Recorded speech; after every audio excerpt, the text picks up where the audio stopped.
All right. Thanks everybody. This is incredible. This is a lot of fun. So I've got a bunch of slides here. If I'm sure there'll be questions at the end. I've got questions at the end for myself.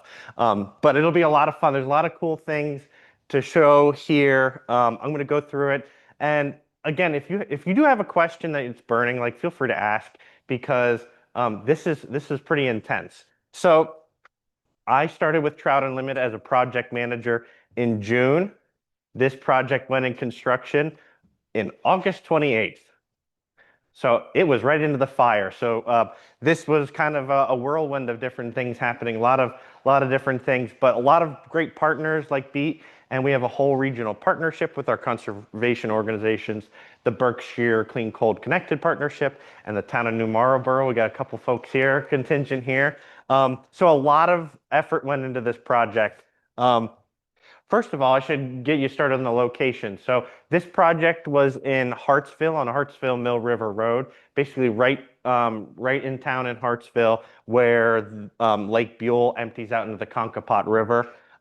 This is over a 7-year project. So my boss Aaron Rogers got started on this project when the town and some folks from town were trying to find a solution for this big meander bend in the Konkapot River that was eroding away the stream bank at a pretty high rate. Something like 10 to 20 feet per year. I've got some slides here so you can see the distance. Some people report that Hurricane Irene was some of the big impetuses of this big shift in the river to create a fast flowing bend in the river, and it was really causing this really swift bank erosion. Um, and so the goal was to find a kind of a holistic solution where we could have some nature-based materials in there to create habitat, create a really great solution for this erosion.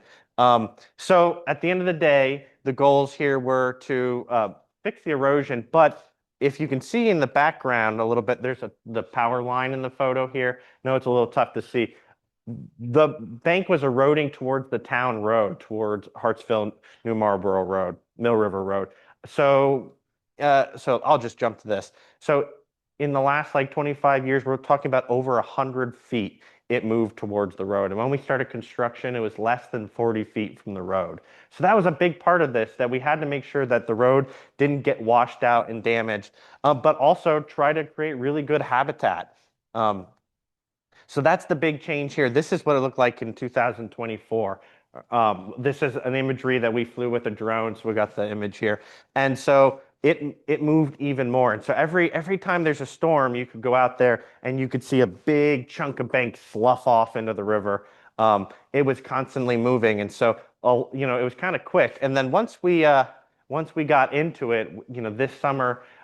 We were under emergency permitting. I'll talk about some of the permitting stuff later. But it was really kind of like, okay, we really have to get this project going and moving and finished so that it really, one big storm could take 10 feet of bank away. And we wanted to prevent that. So I know there's some numbers here. It's tough to see. But one really big part of this was calculations and numbers to make sure that we could do the work under certain silos of permitting, because once you get up in your higher in your impact, like you trigger different levels of permitting. So one, for example, is the Massachusetts Environmental Protection Act, MEPA permitting. And if we go above 500 linear feet of bank of that permitting, then it triggers a whole nother level and a whole nother set of review. So the tricky balance here for getting those numbers to line up within certain silos of permitting so we could get the project done before it washes out the road.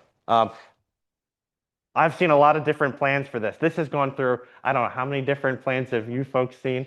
Tons of them, right? So lots of different plans to try to find the right solution. At first, thoughts were kind of a whole, and I'll go back a slide or two, kind of a whole line of some type of stabilization along the entire inside of the bank here, right? Maybe, at one time something like boulders, or for a while it was what we call a root wad, toe wood, or a root wad revetment, right? So it's root wads kind of stabilizing that bank, providing the habitat, slowing down some of the flows.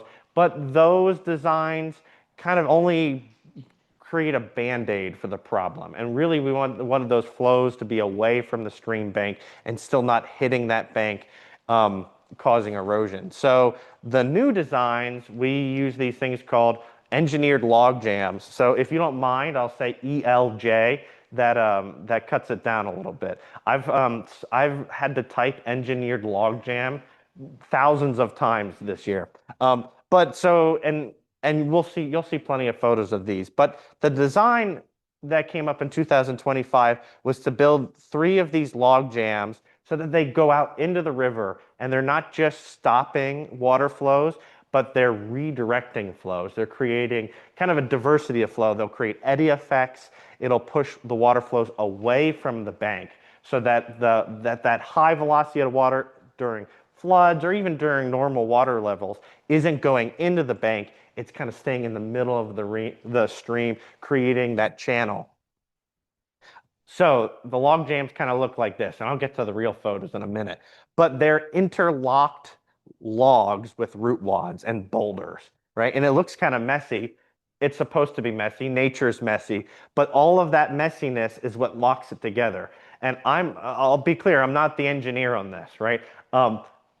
This was pretty new to me when I jumped on this project, and to once you sit there and you're on the structure and you're looking at it, each log has its own role in the structure.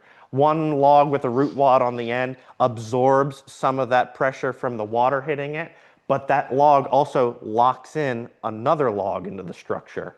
And then the log behind it locks that first log together. So this whole interconnected web is calculated for all of the different pressures going in different directions so that when we get high flood levels, this structure just doesn't wash downstream, right? It locks itself together. Now you probably see these here, and I get this question all the time. See these big posts, right? And you'll see the pictures. This is a really key part of the design here. Something really important is wood floats. So you have to try to weigh the wood down a little bit. So boulders, but in order to keep these tall piles into the structure, they had to stick out of the ground. So at no point floodwaters would go over top of them and maybe carry parts of the structure out or loosen it. So if you drive out to the site now, you'll see these giant posts. Some people are like, wow, what is going on here? It looks pretty crazy, but it serves a purpose. Here's what it looks like kind of from a top view as well. You can see there's boulders locking all the pieces together. As the flow of the river goes this way, I don't know if everybody can see the red dot. I'm colorblind, so I'm just guessing. So as the water flows one direction, like I said, it pushes on one of these root wads in this direction, but it locks in the log that's here, right? So it's all working together. So, all right, all said and done, we're talking about tons and lots of material. 50 plus tons, that's only one way to look at the boulders. I looked at the numbers today. It was 790 cubic yards of boulders we used. We used 80 logs with root wads. The shortest log with the root wad connected was 25 feet. We had some 45-foot logs that are in this structure. And then on top of that, we used all these other just cut logs between 15 and 40 feet that are locked into this whole thing. So we're talking over 100 different logs in here. And then we had different size stone as well, from gravel to cobbles to rubble. And I learned all these terms as the contractors were saying it on the headset. I'm like, yeah, definitely the rubble. So this is what it looked like a little bit going in. So these are one of the logs with root wads. This is one of the big ones, like 45 feet long. So again, I started in June. This was like, September 5th, and I'm standing in the river with a hard hat and a headset on, and these giant 45-foot logs are flying around on the machines. But one of the reasons we were able to get this work done and in such a short period of time was our contractor was really talented. His name's Shelby Howland from Village Earthright. His machine here arrived day one of the project. This is a special German machine. He was very excited for it. But it has a rotating gripper head, and that allowed them to pick up logs and turn them, and they were able to be placed exactly where they wanted them to be. There was no guessing. It was just like your hand. Um, that's what it looked like getting these trees delivered. They could only come two or three at a time, right? So that was a big project cost, is because how much it costs just to get these delivered. So for weeks, they were getting delivered. There was someone from Sandusfield who writes in the Sandusfield Times who came and started taking photos. He's like, yeah, I've been watching these log trucks drive past my house for the last 2 months. What's going on? So, this project wound up in the Sandusfield Times too. So a big part of the, getting into the project before we could even start a lot of the excavation work was dewatering the site. And this was probably one of the bigger challenges. And it was also a big part of why designs shifted throughout the project, because how do you not work in a moving stream? And so lots of different things were tried out. But this is one method we did. We dug a big bypass channel around the main channel of the Konkapot River, and this relieved some of the pressure that was coming into the main channel. But then we also built dams on the upstream and downstream side of the project site, so it kept water flowing in and out of the project. Meanwhile, most of the river went this way. But I mean, so we had a pretty heavy drought this late summer and fall. So that would be good, right? You think, oh, there's barely any water in there, but we have really great groundwater at New Marlboro. So it really kept water in that project site. So we had to run pumps the whole time. Um, we had to run pumps out of the project site. You can see here into big giant filter bags. So I know the photos might be tough to see. Here's a big filter bag in the background. We had to constantly change these and get new ones. We had two giant pumps running the whole time we worked. I'm standing just about on one of the dams we built here. So yeah, this was a challenge to keep water in here. And then an upstream beaver dam break also brought more water into the site too. So it was a little scrambling of how do we keep water out of this area while we're working. And it was really tricky. It took a lot of head scratching, a lot of back and forth, a lot of stops and rethinking things and building coffer dams and putting them back together. So here's our engineered log jams. This is our engineer, Mark. He's out of Maine. He's done a couple of these in Maine, but really we think that this is one of few of or any in Massachusetts like this, these big log jams. But the idea here is that it's providing that stabilization and structure in the bank, but also habitat. And again, they're messy, right? All those roots, that's what is going to create really good habitat, but also all these little like micro flows, right? Once that water hits that root wad, water's going in different directions. And so on one side, you might have some scour from the water flows, but on the back side, it's going to eddy. And that's where soil's going to deposit. And then we'll have plants that can grow there, kind of creating little wetland pockets. So before it was one sweeping bend of water, and now there's this whole diversity of things going on. These log jams also had to be built kind of like piece by piece, or definitely piece by piece, but like just like hand, especially with those machines. But they had to be placed kind of perfectly in there so it worked together. Started with a big boulder foundation at the bottom. So you can see the bank here. And this is a really good photo, not just to show you what it looked like digging this foundation, but that's the stream bank. Notice there's like no roots in here, right?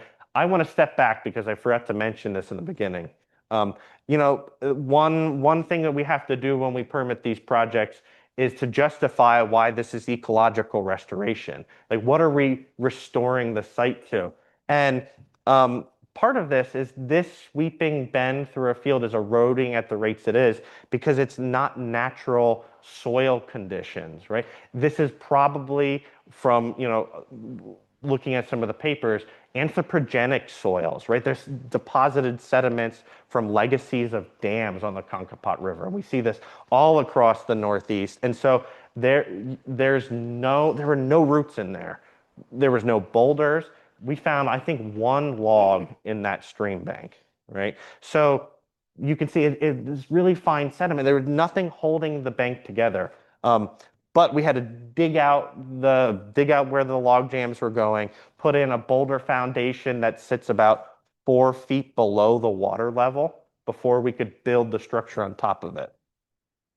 So dewatering was tough, right? So we had our cofferdam in the downstream and upstream, and then we put a cofferdam in the middle of the work area, and then we built a cofferdam around the structure because we would have to work really hard to keep that water out.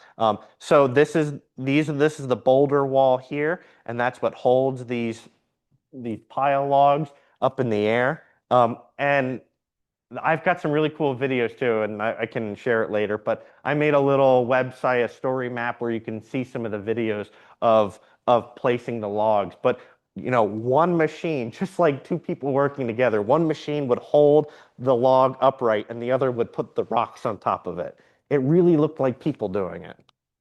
That's it from a distance. So each one of the log jams have 3 of these pile logs.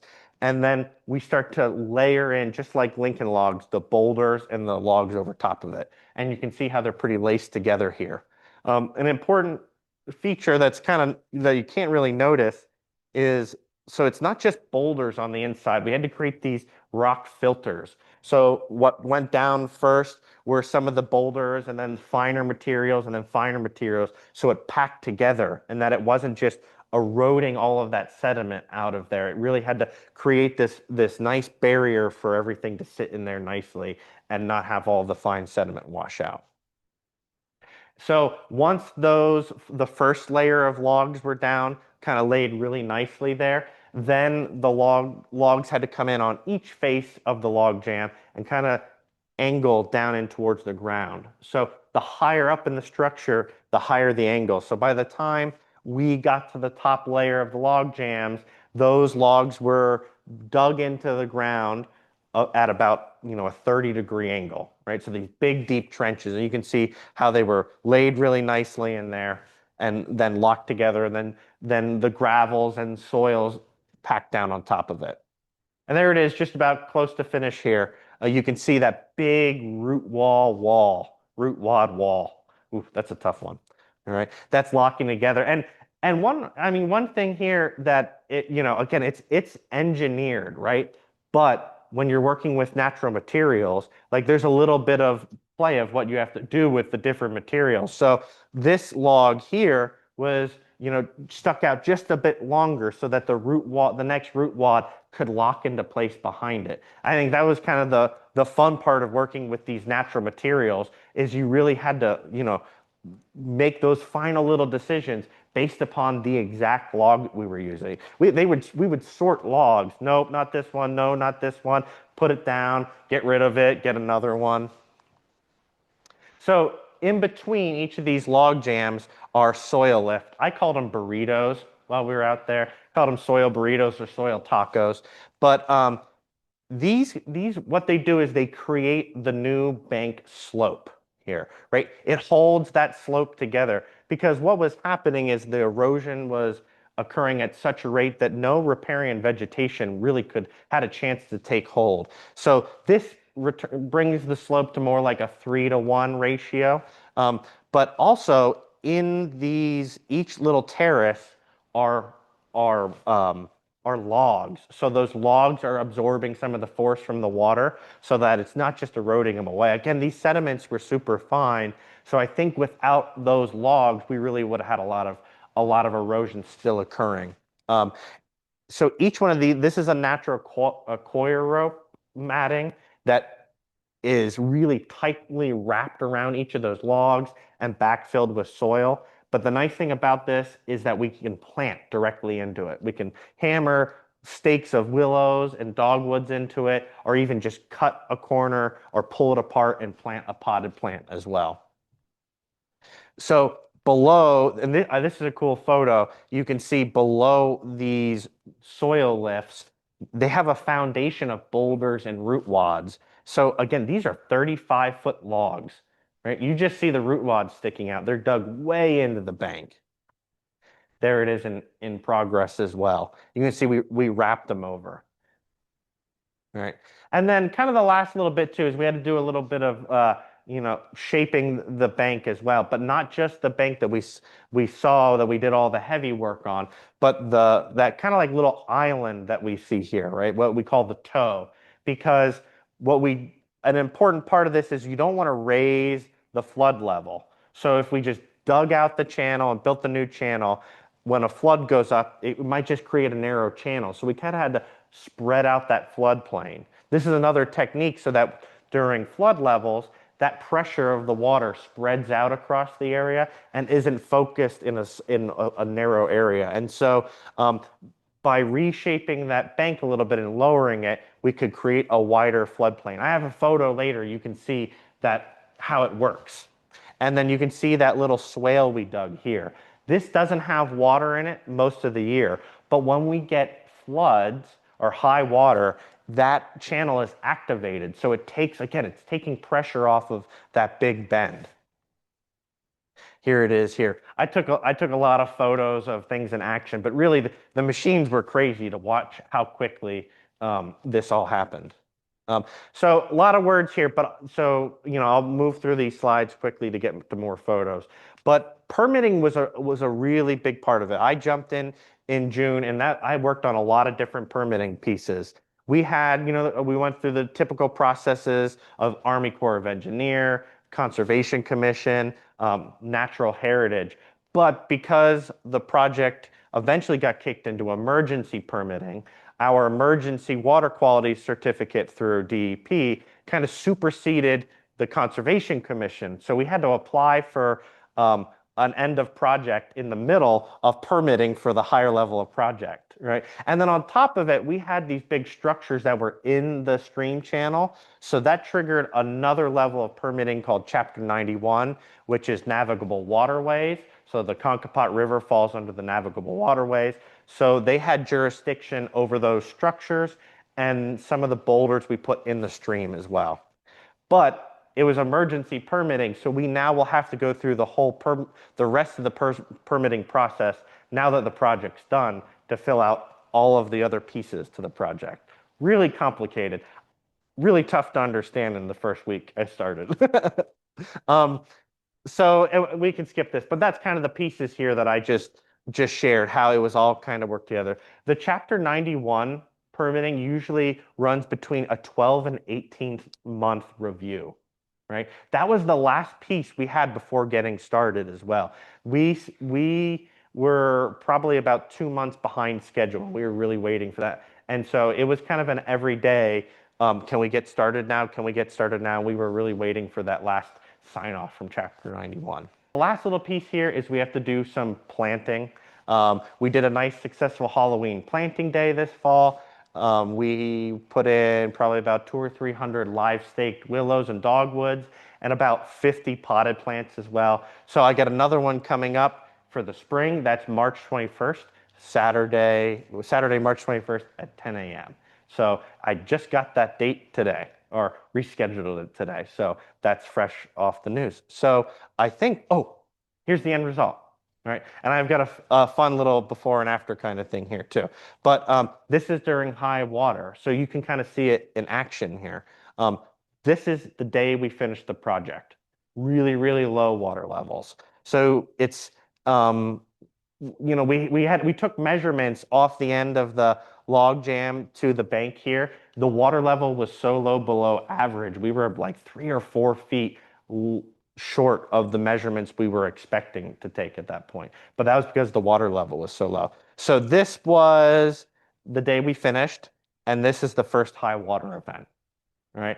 So it's like all this big structures and work, and it's a little like, you get a little nervous. Is it going to work? And then this photo, I think, really shows that it worked, because so you can see the riffle here, the white riffle, right? That goes down through the center of the stream. You can see where the high velocity is going, that direction of travel, the direction of, or we call, in stream words, that's the thoweg, the deepest, highest velocity part of the stream. That's in the center of the stream now. It's not against the bank, right? The structures are sending the water the other way. It's working. Like you can see it work. You can stand there. Every time I go and visit, I just watch. I'm like, ooh, the water's there now. Right? But over here, you can see that swale is engaged as well. So because we lowered this bank here, the river was able to spread out. There's so much pressure was taken off of that bank because of all of these little things roped into the project. I think that's really cool. It's really fun to see that at the end and stand there and watch the water move through there.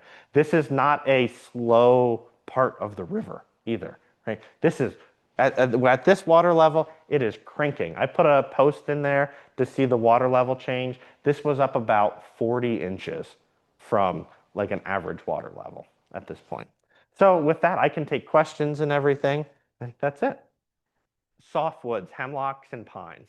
Because and a lot of people ask that and they're like, well, that doesn't sound right. But when they're exposed to water, they last really long. Because most of the time people are like, well, out of the water, they're going to rot quickly. But in the water, they really hold together. So that question was, who came up with the concept of the engineered log jams? Is that something we use in the state, across the country?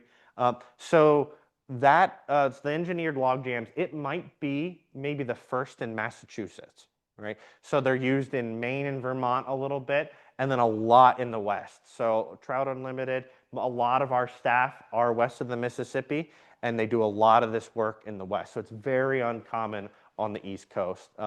It's a way to use these natural materials to create habitat and create some of that structure in the bank. Our engineer has done a couple in Maine, but it's really cool to be able to do them here. Yeah. Sometimes they look a little different too. So these were special because they were jutting out into the stream like a point. A lot of the log jams you'll see might be kind of parallel to the stream. So doing some of the similar things and locking together, but not jutting out, changing the water flows. All right, so the question was, can I show on the map what it looks like when the water is moving through the project zone? So it might be tough for folks on Zoom to see my laser pointer, but that one. So what's happening? So the flow of the water is going right to left here. When the water comes down, it hits the point on the log jam and then gets kicked out, right? But it doesn't, it's not direct. It's not like a ping pong ball, right? There's still momentum drawing it this way. So it kicks out and then it creates an eddy back here. And that's what's so important here is that sediment that is going to deposit in that eddy is going to also help to lock things together and allow plants to grow. So, it kicks that water out. The water's going to still naturally want to come back this way, but then it's going to hit the next log jam, kick back out, and hit the next one and kick back out. So all together, it sends the water here instead of here along the bank. It goes into the middle. But again, like that eddy and scour part, or that eddying and scour dichotomy is really what creates that really good habitat in there. This is great for not just fish, but turtles, a lot of organisms. Yeah, the logs lower down are exposed to water a lot. And then above too, right, they're not exposed to water as long, but really the idea is that those logs are going to be there long enough so that the riparian plants can take over. There's a reason why rocks weren't used, big boulders, just a sweeping amount of boulders, because what happens is scour is still happening in that bank, but you can't see it. Right? The water's getting in there and still cutting things out. So you have kind of this ghost scour happening that you don't notice, but the bank's still going to start collapsing in on itself. So this holds things together, right? But it also has the benefit of the habitat as well. Did we come across any invasives at the site, and what did we do to control? Did we control ahead of time? So pretty much any invasives got dug out and removed, right? We didn't return any of the sod or plant roots that were there. That all got removed because there was cow parsnip in there, multiflora rose, that stuff. It all got dug out. So that it all got dug out and taken away, including a patch of Phragmites as well. No knotweed. There was no knotweed there though. Yeah, sure. So for folks on Zoom, the question was referring to a comment about like the anthropogenic soils I talked about it, due to a legacy of dams in the landscape and whether there's kind of a movement to remove dams and on the landscape and return some of those flows. So absolutely. I mean, there's a lot of organizations in Berkshire County and Massachusetts and across the country that are working on pulling out dams.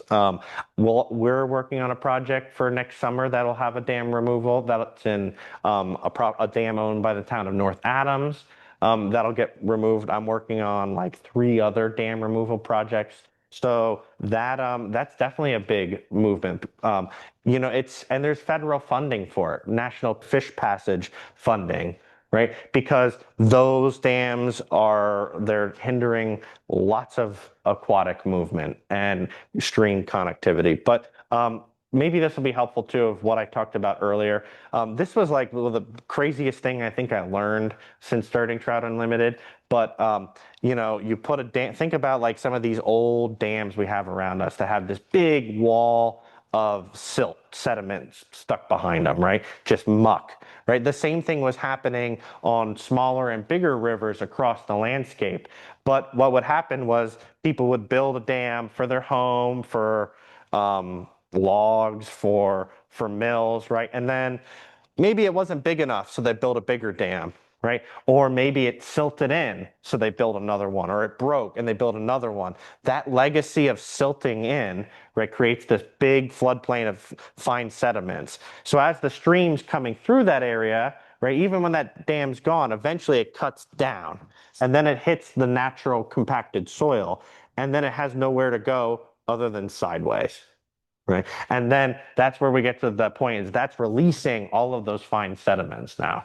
Before they weren't allowed to move down there and they got trapped. What was the cost of the project and who paid? All right. So our overall cost was around $325,000. And that's a mix between some private funding and some state funding as well. That's DER, Department of Ecological Restoration funding. Is this project self-maintaining or is it going to break down over time and have to get rebuilt? Where it's at now, right, it is structurally sound. It is designed to have 100+ year flood, right? So there doesn't have to be any intervention now. Because it's natural products, the logs are going to rot away. But the idea is that is, 30, 40, 50 years from now, right, where roots have been able to take hold. So that way, that water coming through there isn't hitting just silt. It's hitting a natural riparian corridor. But because that flow is now redirected away from the bank, the river should essentially move the other direction over a long period of time. So there's no longer just a narrow direct channel of high velocity flow into the bank. It's spread out and it's going to gently meander the other way. It's kind of, I like to think of it as it's resetting the natural pace of a meandering stream because it's allowing the riparian corridor there. It's allowing then the new flow to interact with the riparian corridor on the other side. So it's not going to take rebuilding because it's setting up this more natural system to let nature really do the work. It's like resetting it to pull all of the damage that humans did to it. So you just answered part of the second question, but the first part is where did you get the trees from? They came from Sandusfield. We worked with a logger out of Sandusfield, so it's really the next town over. Pretty cool. Yeah. So the question was about beaver dams and a little bit of the movement to allow beavers to take over parts of streams where they can now. And the question was to elaborate a little bit about beavers and flooding. Yeah, I can talk about beavers for a while. But I guess I'll address it from like this angle of like, beavers build dams for flood control, right? That's how they survive the winter, by creating a flooded pond, right? That's what lets them survive. So they create the dams for flood control, right? But they're not engineered like our structures. So they do blow out in big storms sometimes. And that's the natural pattern behind that. Is that they'll build a dam, but it does slow flood control until we get storms that are beyond what it can handle. The issue we were dealing with was a little bit different with a beaver dam that had to get removed to clear a spillway. What was the double wall thing used to go for turtles? That was silt fence, right? So we had to take 2 layers of silt fence around the entire project site so that turtles couldn't. So wood turtles are amazing climbers. So that would prevent them from climbing up over. They kind of get stuck in between those layers, or maybe it just is another barrier so that we could find them. Yes.